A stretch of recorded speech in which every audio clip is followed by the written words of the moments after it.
All right. Good morning, ladies and gentlemen. I have two topics as a part of the CME lectures. Just let me adjust this because this is so powerful. Okay, I think now it's better, right? Okay. I'm not that loud now. My today's lectures and presentations are purely theoretical. They are completely evidence-based, and I'm practically, without exception, every slide except the title and the thank you, the last slide, and the disclaimer. Every slide is a citation, a quotation of a study, a research which was done and published in medical literature.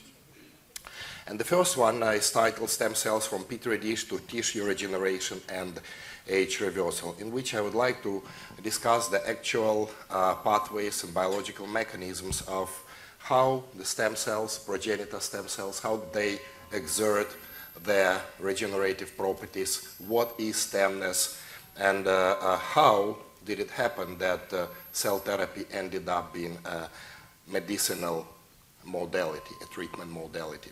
Of course, a disclaimer, none of it is a medical advice, so this is just as a part of the discussion of this topic. And I would like to start my presentation with a quote of Professor Dr. Arnold Kaplan, who unfortunately has passed away earlier this year.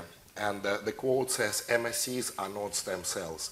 And for those who were not here yesterday at my lecture, I would like to recall again, to remind again to everyone that MSCs, the mesenchymal stromal cells, they were first identified and described by Professor Friedrichsen, and that was done in late 60s, 1968 was the actual publication, when he isolated these cells. But it was Dr. Arnold Kaplan who was the first person who introduced mesenchymal stromal cells to the medical community as a medicinal product. And he dedicated his entire life to the research and clinical implementation of the MSCs in treatment of various pathologies in humans. And in the end of his career, in the year of 2022, right, 2 years before he has passed away, he gave an interview to Anthony Atella, which was published as a medical article, as a medical publication in the Journal of Stem Cells Translational Medicine in year 2022, and you can see the citation to this publication on your screens, in which he said that MSCs are not stem cells. Actually, he called them signaling molecules with medicinal, signaling cells with medicinal properties. And he actually emphasized that they only reduce the systemic inflammation, they perhaps arguably upregulate immune responses, they sort of prime or stimulate immune cells in the body, and they can potentially trigger or promote a regenerative capacity in the tissues. And by no means he claimed or he made a statement that they can actually replace tissues or replace cells which are lost in the tissues. And that's very important to understand. So we need to understand, if we want to discuss the topic of stem cells, we need to understand what is stemness. Stemness is the, it's described as the ability of cells to perpetuate its lineage, to give rise to differentiated cells, to interact with its environment, to maintain balance between quiescence, proliferation, and regeneration. In a very simple words, there should be two conditions. The first condition is the cells are not completely differentiated to their final differentiation state, and they have the ability to differentiate into terminally differentiated cells, plus they have the ability to self-regenerate its own population, means to divide and preserve the amount of the cells in that population which are not finally differentiated. So these two conditions define stemness. The most ideal, well, not to say ideal, but if you look at the hierarchy of the cellular division of cellular differentiation, the most universal stem cell is actually zygote.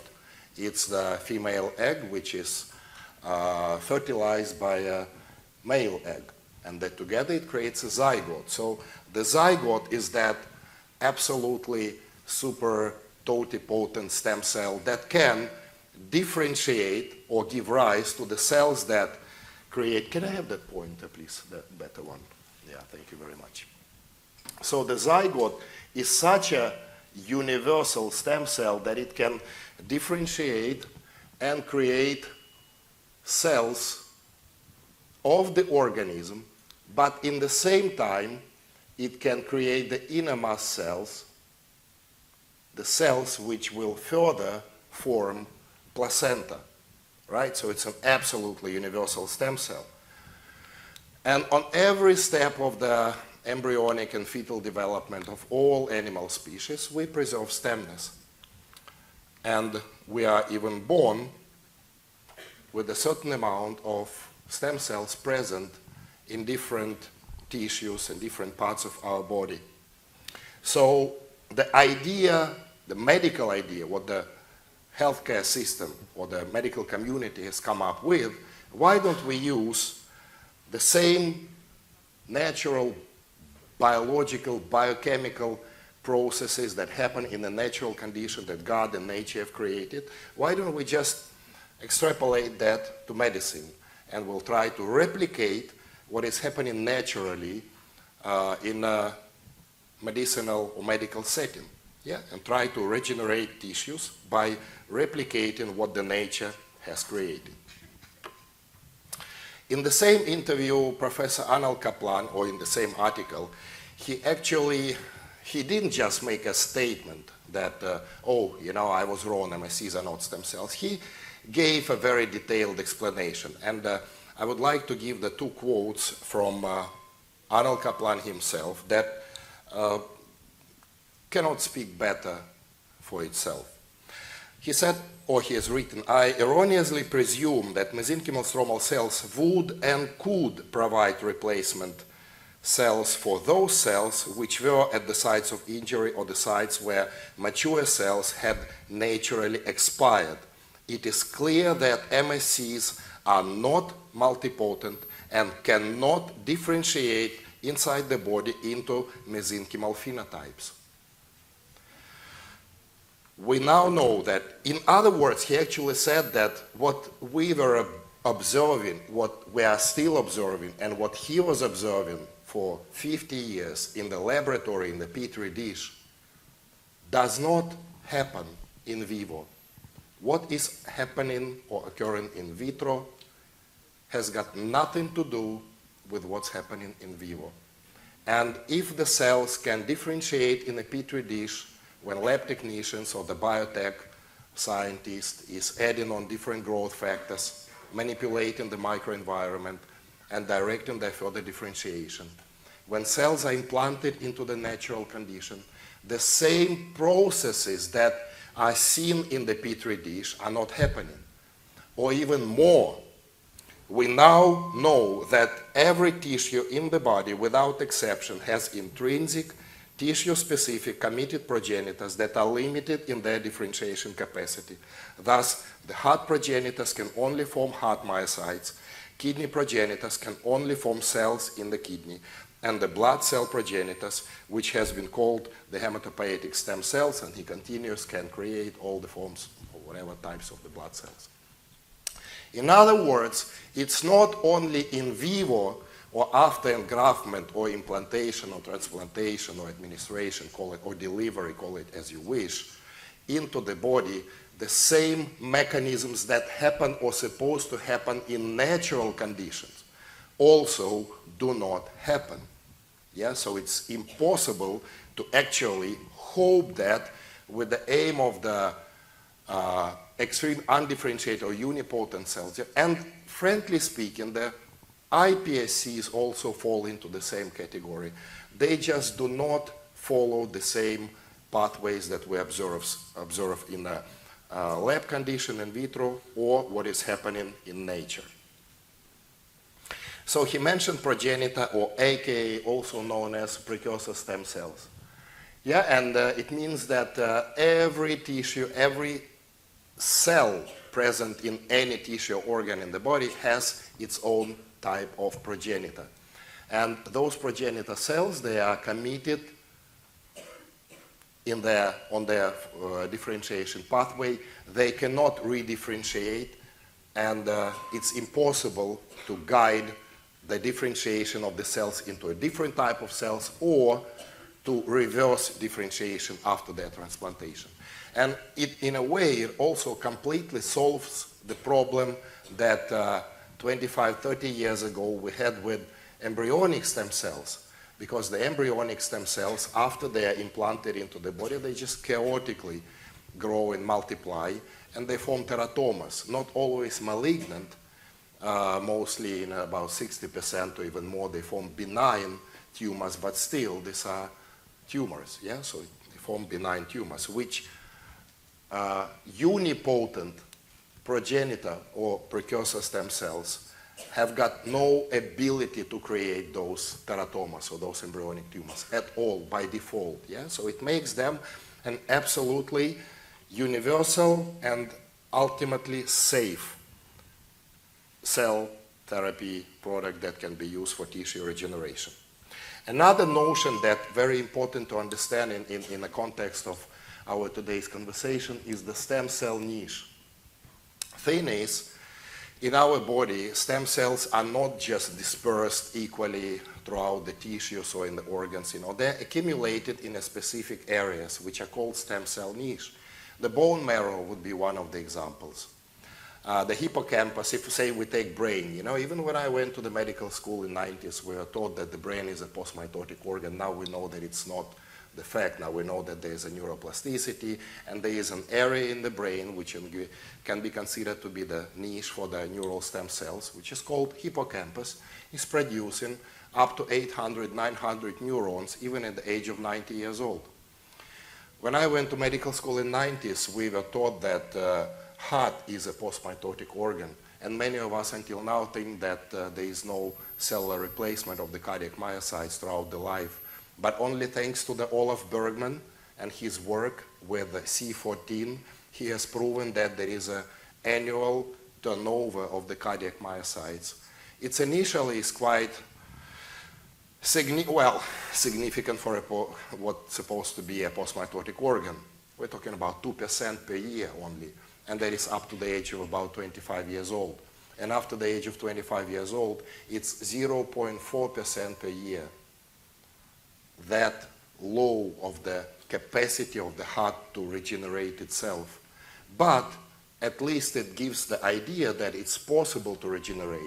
And then there would be a following question, so where do those progenitor stem cells of the cardiac myocytes, where do they dwell, where are they coming from in the heart? And if you remember heart's anatomy, there's an anatomical area, the posterior portion, which is called auricles. So that's the area where stem cells of the cardiomyocytes are generated. Yes, at a very low rate, at a 0.4% per year only, definitely not sufficient to regenerate the area of the myocardial infarction, for instance. Yeah, and the amount of the cardiac myocytes that can die during the myocardial infarction that the patient will still survive can be up to 1 billion. It would take few decades for the natural, in the natural conditions to regenerate that 1 billion of cardiac myocytes, like 40, 50, or 60 years. Definitely the patient would have passed away 40 or 60 times before that, happened. That's why we try to reimplant, take the cells from the outside and reimplant to that area, hopefully that they will do the job. So stem cells, they exist, they're present in our body in the stem cell niche, and the stem cell niche must have stromal support cells, extracellular matrix. It creates a sort of a scaffold for the cells to exist and be sort of retained in the tissues, plus blood supply and the neural inputs. It's very important. It's a trophic signaling function, and with that created microenvironment, they can progress in their differentiation to the moment when it's literally one step away from the final differentiation, and then can leave the niche and migrate to the area where they are needed. It's very important to understand the concept and the phenomenon of the stem cell niche, because if we want to replicate the natural process, exactly what is happening in natural conditions, and recreate that sort of scenario for medicinal purposes, we need to create stem cell niche as well. Because if the cells are just delivered to the systemic circulation, like the MSCs are given IV, there is practically no homing possible. It's just fast come, fast go, fast infused, right straight into the bloodstream, and it's just eliminated from there. Very fast, within minutes, frankly speaking, within minutes. So, if we want to start working, priming cells, manipulating cells, the correct word for that, the correct term would have been cell manipulation. Even when the authorities create regulations for the stem cells, they will use this term cell manipulation. Yeah? And a lot of regulations, do's and don'ts, is depending on the conditions of how cells can and cannot be modified or manipulated. For instance, the place and the time. In certain countries, the regulations go that you can manipulate cells only in the same premise where you will administer cells. Some countries have a time regulation. You can have 24 hours for cell manipulation, or you can have 5 days, or you can have 3, 4, 6 passages. And this is the X-limited time that you allow to manipulate cells to fall into the correct regulation. Yeah? So it depends on the country to country. And currently, Malaysia and the ASEAN countries, they are only drafting the regulations, the guidelines for the cell therapy.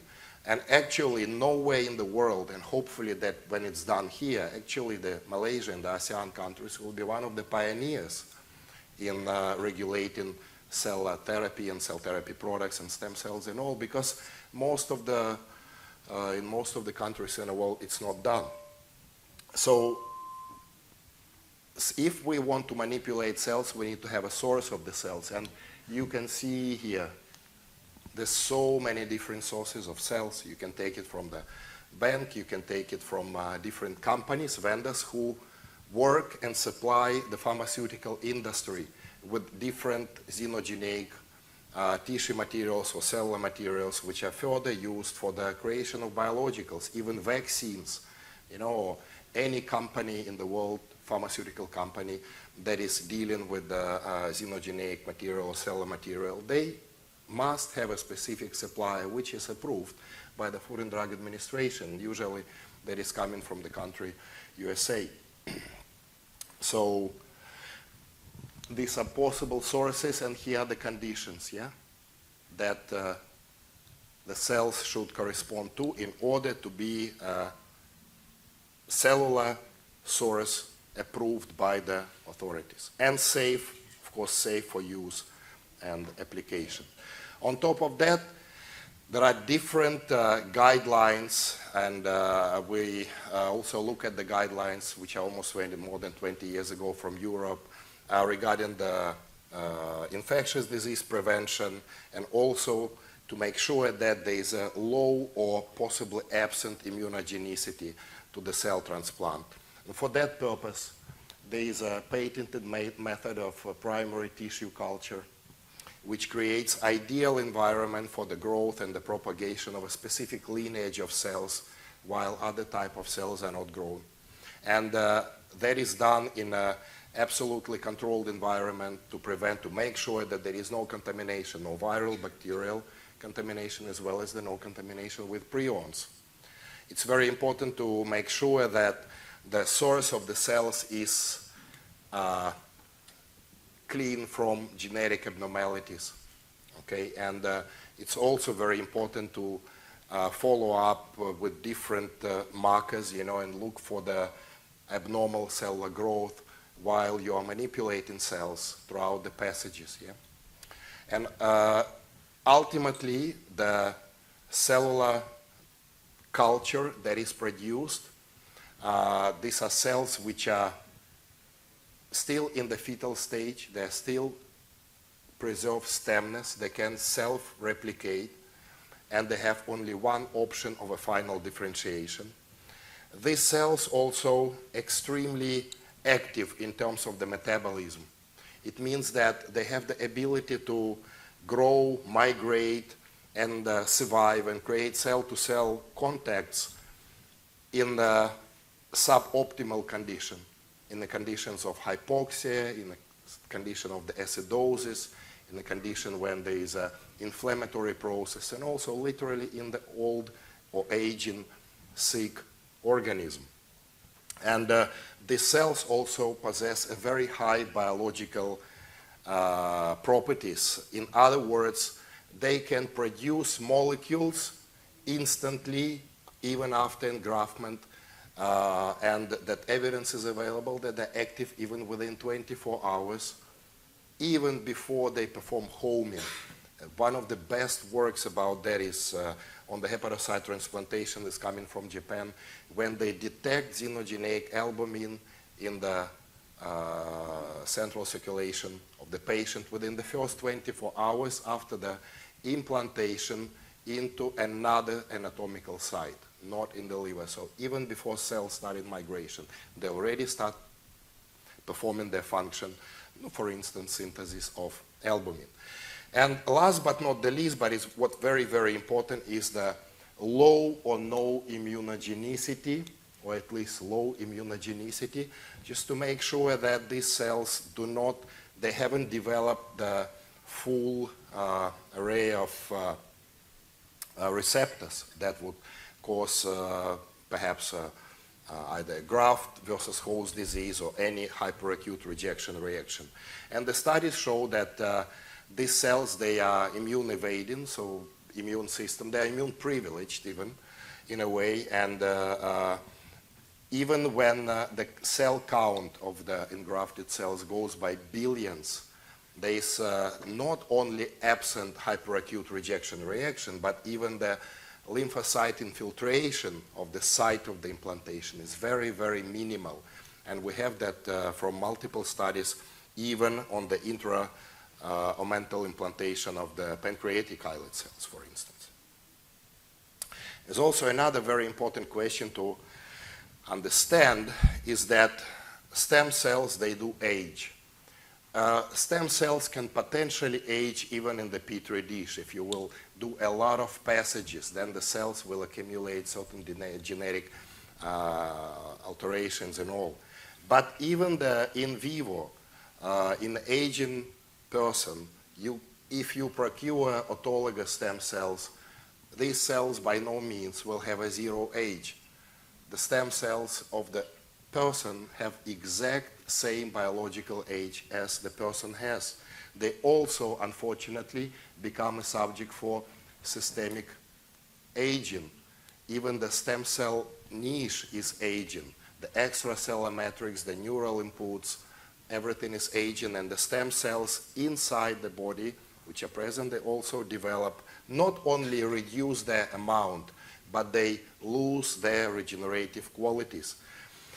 And what it means in a clinical setting, it means in a clinical setting that the more ill a person is, the less chances that autologous cellular material from that person will have anti-inflammatory properties, and more chances that that autologous cellular material will have pro-inflammatory properties.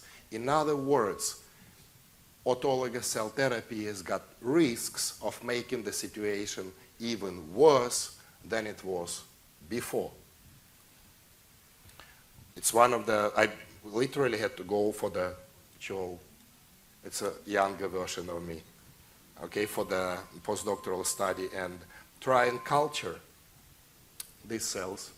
These are the cells that I cultured myself in the Utrecht University, and this is the cell count after the end of the course. Almost a quarter of a billion cells, it's 250 million cells, and these are not the motylized cells because we are running 2 experiments. We have done another one with the telomerase prime cells, and there we got cells in billions, like tens of billions and all, and they were just growing and propagating. And these are the cells of the cartilage. These are progenitor chondrocytes. And I made these photos myself from the screen of the computer when we did different staining of those cells, just to prove that indeed these are chondrocytes, and these are my mentors, 2 professors from the Hubrecht Institute of Developmental Biology and Stem Cell Research in the Utrecht University.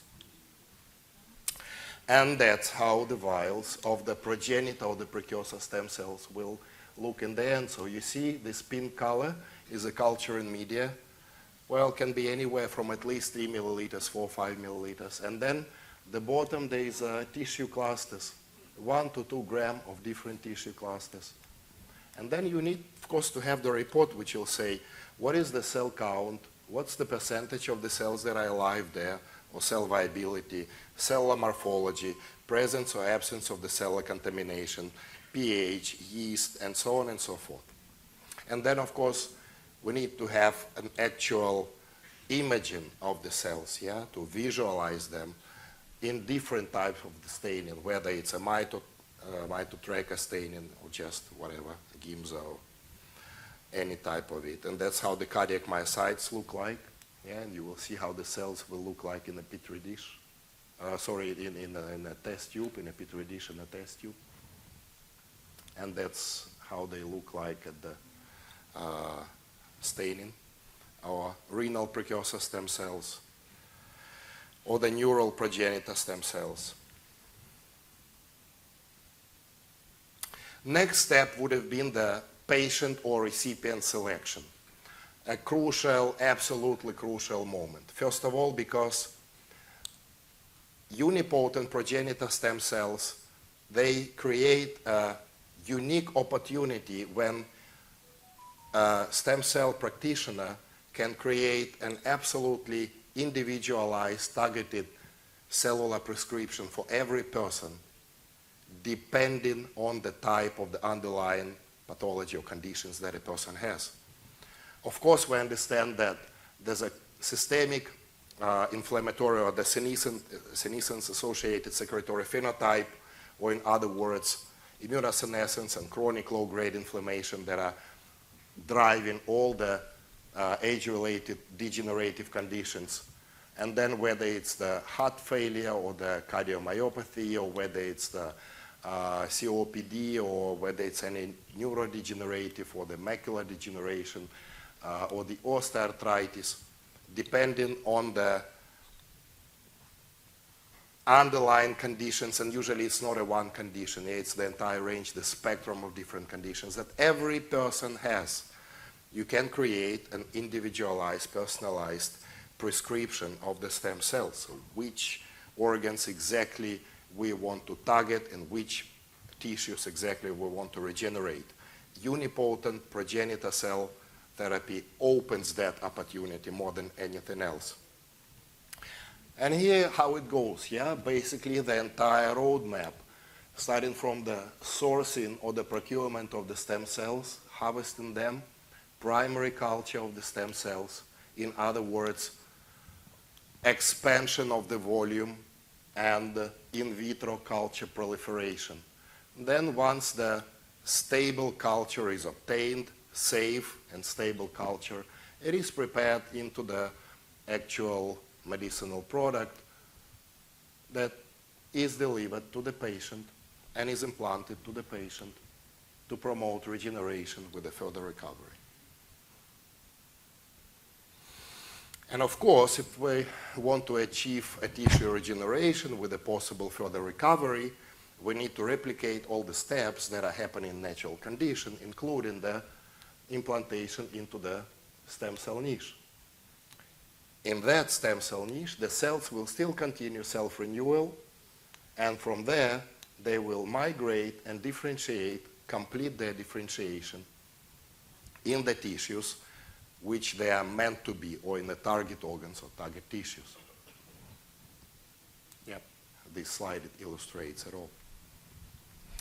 In case of when you deal with 500 million or 1 billion cells which are in 1 to 2 grams of tissue clusters, it is impossible to infuse this intravenously, not simply because the patient will instantly, immediately die because of the thrombosis and embolism, right?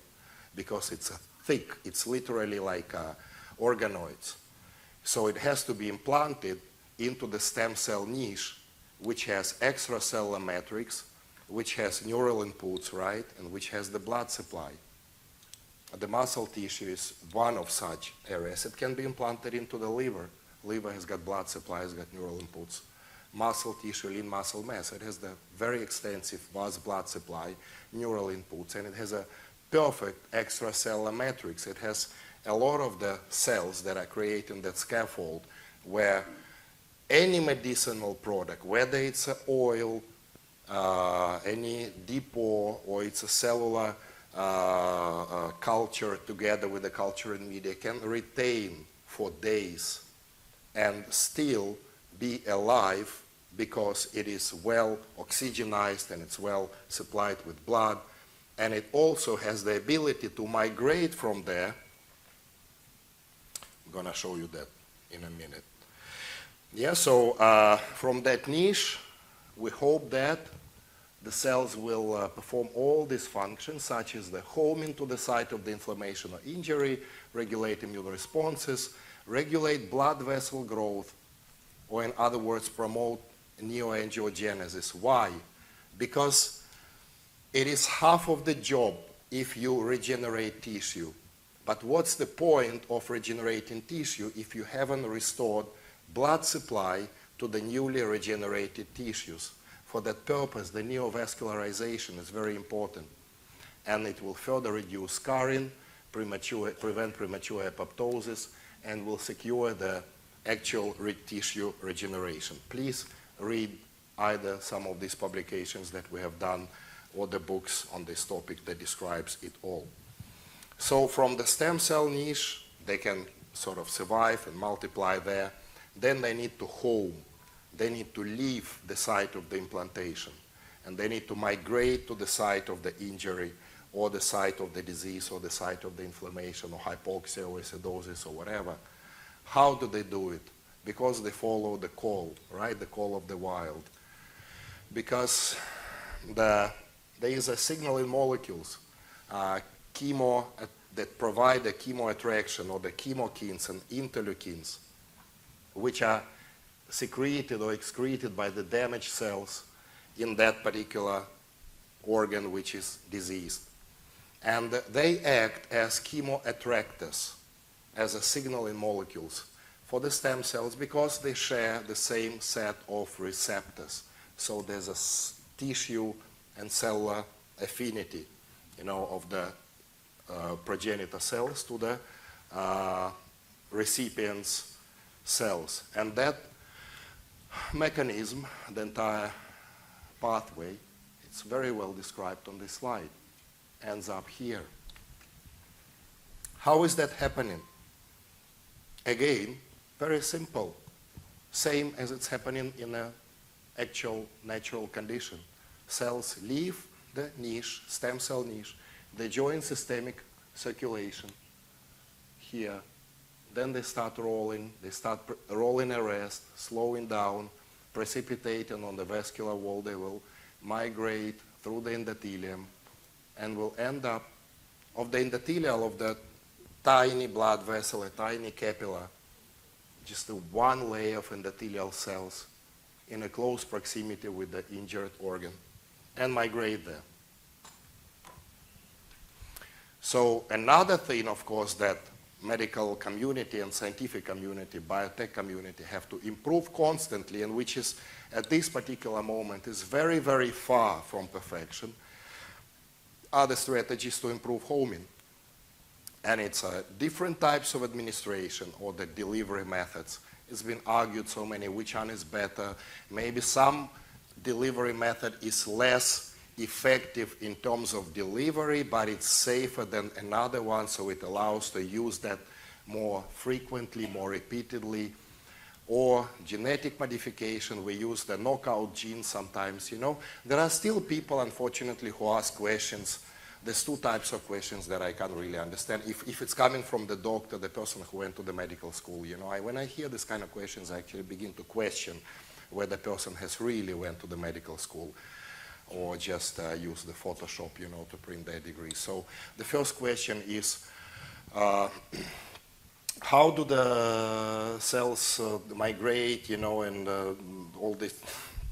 And the second kind of question is, if you use a foreign or the animal cells and you implant that to the person, does it mean that the DNA of those cells will sort of like jump on recipient's DNA and will share the different animal DNA, and those cells will promote the growth of some big ears, for instance, or a tail, you know, and these kind of questions, you know, it's really, really bizarre. We already know more than 100 years ago on the example, the Landsteiner and Jansky, you know, when they described the blood transfusion, they actually explained that there is no way that the antigens of the donor can cause the rate. It's the other way around, okay? It's always the microenvironment of the recipient that defines the further fate of the xenogenic or allogeneic transplanted cell material.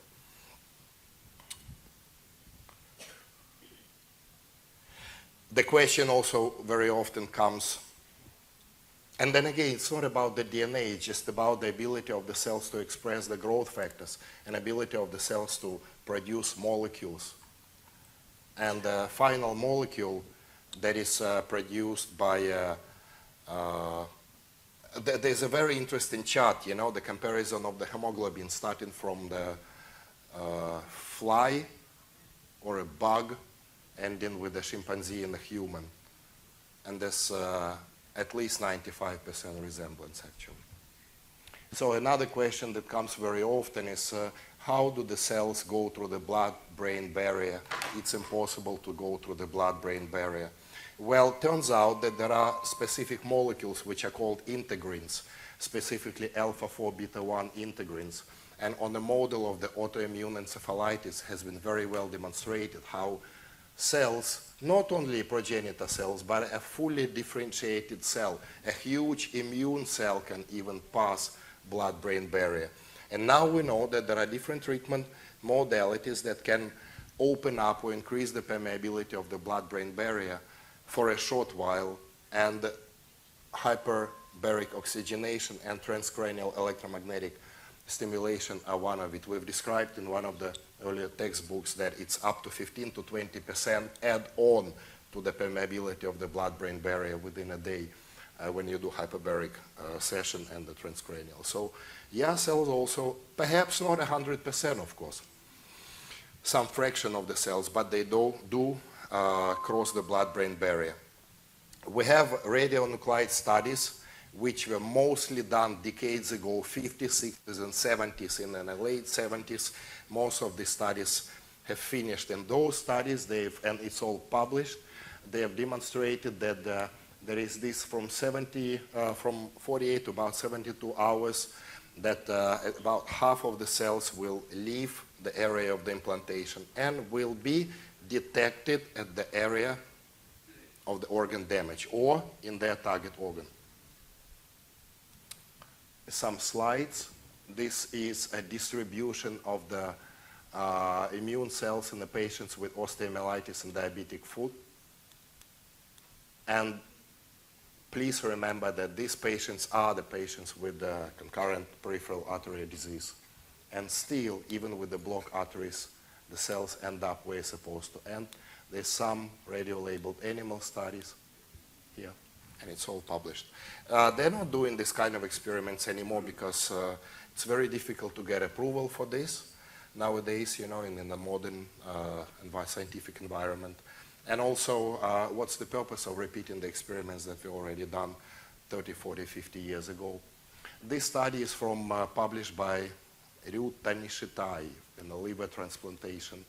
It shows the viable xenogenic hepatocytes inside spleen. Okay? It's an intrasplenic implantation.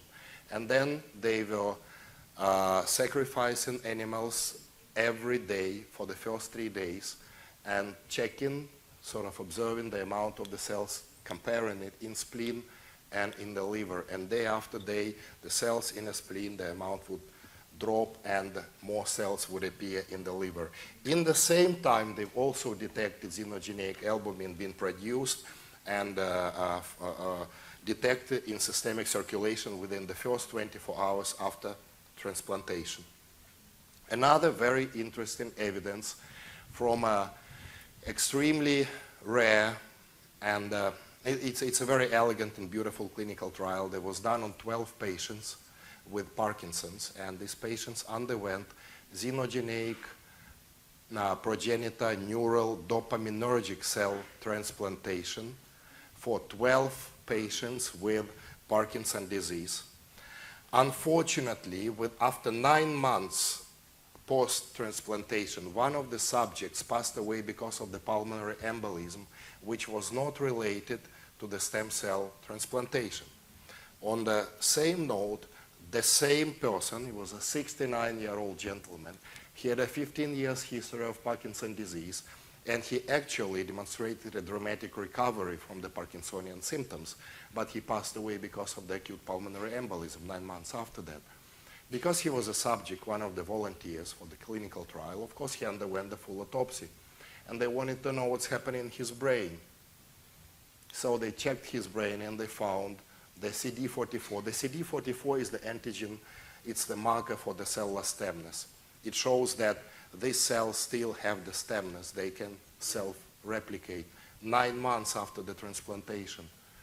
And they've checked the tyrosine hydroxylase marker for the dopamine, and they've seen it positive.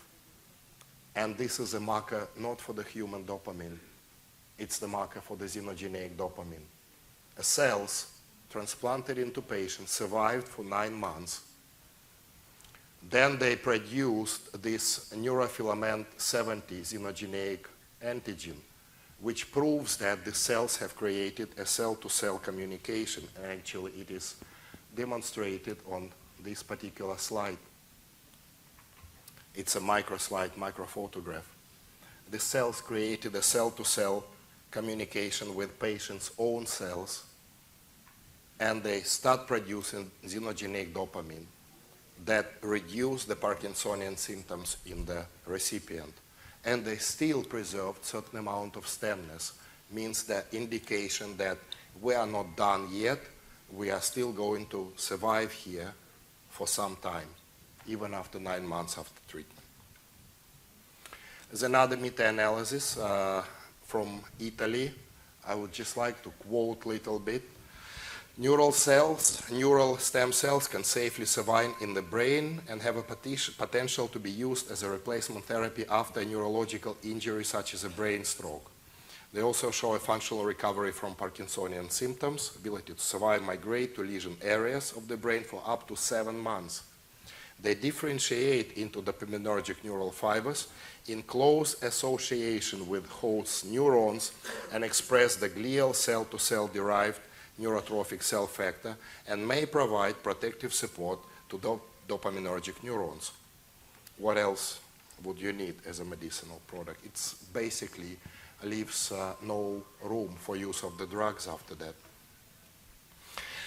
We also discussed that, we argued that, okay, stem cells not only migrate, survive, home, differentiate, they also mediate immune regulation. They produce an anti-inflammatory response. So what sort of evidence we have for that?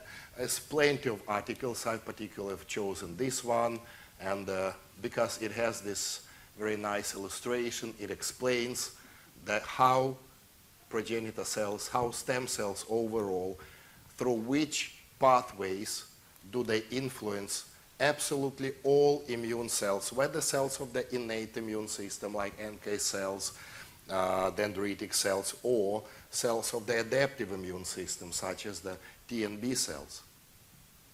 And they even prime and upregulate the antigen-presenting cells, which is very important. And in the same time, how are they doing that? Well, because they have the entire set of the interleukins, anti-inflammatory interleukins, such as the interleukin-10 specifically, and different chemokines that upregulate immune responses. I mean the progenitor stem cells, they also reduce the inflammation and promote angiogenesis. And that can be done via different pathways, either through the pericrine effect or even via the direct cell-to-cell interaction with the patient's host or resident cells. And they promote formation of new blood vessels or the neoangiogenesis that will further secure the revascularization of the tissues via expression of specifically these factors, the vascular endothelial growth factor, the fibroblast growth factor 2, the hepatocyte growth factor, and the IGF-1, as well as the tyrosine beta. These are the molecules expressed by the stem cells that will promote production of the new endothelial cells, new smooth muscle cells, and ultimately form new blood vessels that will revascularize and restore the blood supply to the ischemic tissues or ischemic areas. One of the hallmarks of aging are epigenetic shifts or epigenetic disruptions. And indeed, the young cells, if you compare them to the old cells, they have the same set of genes, but some histones are closed, some histones are open. Unfortunately, it's happening. The good genes, we close them down, we don't translate them anymore, and the bad genes, which are the risk factors for different conditions, because of the environmental factors and the lifestyle and whatever, they sort of opened up and expose us or our patients to those risks. Worst is happening to the cancer cells.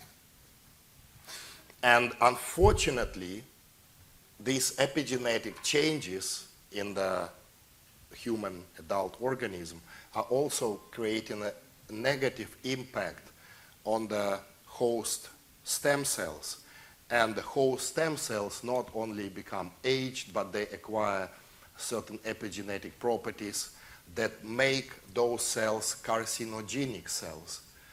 You can just Google the topic of carcinogenicity of the stem cells, and you will find out that this is the entire realm or the problem on its own that is very much debated in the scientific community, not much in the medical clinical community.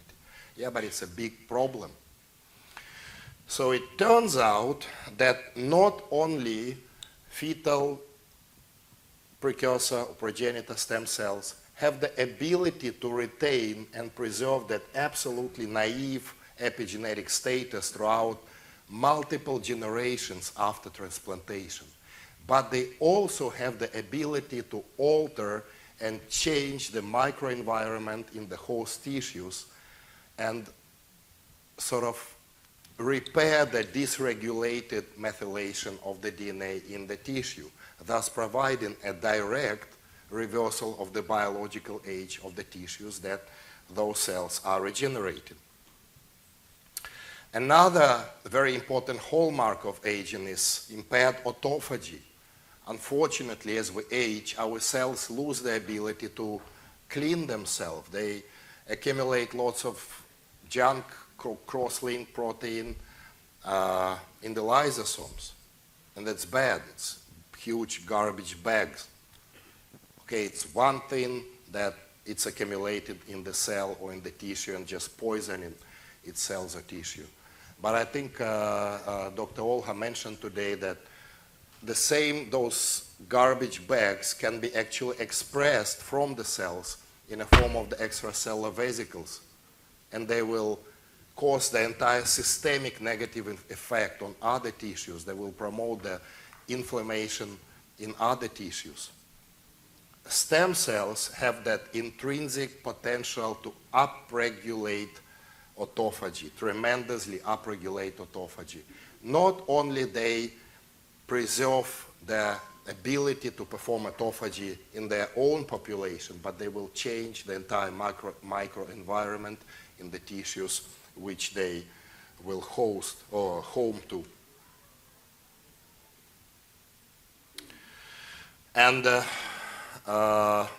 apart from a direct cellular replacement and further differentiation, proliferation of the cells, stem cells, they produce a huge secretome, different molecules.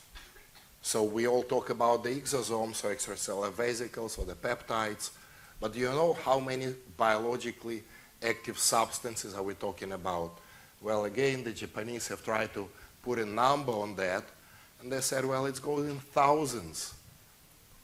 In one particular culture of cells, if they just break it down to what exactly does it express, you're talking about over 2,500 cells, different molecules. We have done that work with our mitochondrial peptides. So we passed it to the Heidelberg University and asked them to do the actual mapping of the peptides. They have seen from 700 to 900 different organ-specific peptides, tissue-specific peptides in each different vial. So in general, in a larger scale, we can look at the entire secretome as the soluble and the vesicular fraction. So they will together create the secretome. So the exosomes, microvesicles, or the large extracellular vesicles, they go by the size of the filtration. All this is called the vesicular fraction. And the soluble fraction are the microRNA, mitochondrial RNA, DNA, cytokines, chemokines, growth factors, polypeptides, lipids, and so on and so forth.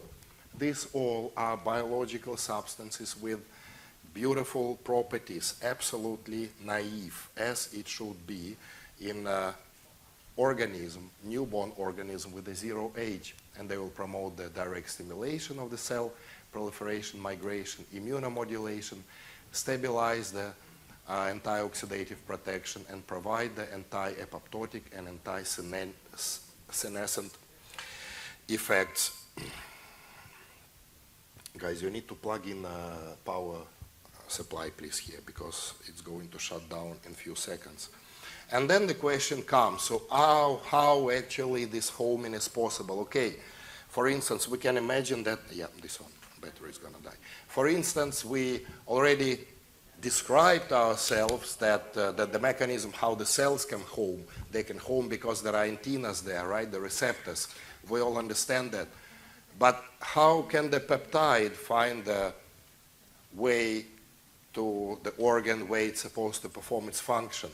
And the answer was given to us by already late, he has passed away, Gunther Blobel, they call him German-American, started in Germany, late 60s, early 70s, then migrated to the United States of America, and in 1997 received the Nobel Prize in medicine or physiology for discovery of the protein targeting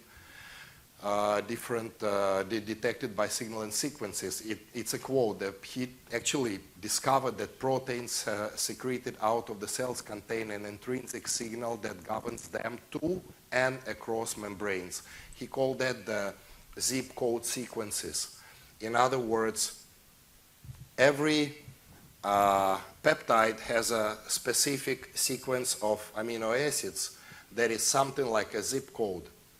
And it allows that peptide to reach a cell, and then, because it's a large molecule, so instead of using an active channel and using a lot of ATP, a lot of energy to drag that large molecule through the channel, through the cellular membrane, it actually disintegrates to a smaller, disintegrates that peptide to a smaller sequences which easily pass through membrane, and not only through the cellular membrane, they also have the ability to even pass through the subcellular membranes and find their way to the corresponding organelle. And then, because of those short zip code sequences, what happens is the reassembly intracellular and the intraorganelle de novo reassembly of the entire chain sequence of that peptide. He described this mechanism and he received Nobel. We can successfully target each and every pillar of aging or universal driver of chronic diseases of aging, promoting distal homing, local homing, immunomodulatory effects, anti-apoptotic effects, promote stem cell growth differentiation, neoangiogenesis, and reduction of fibrosis.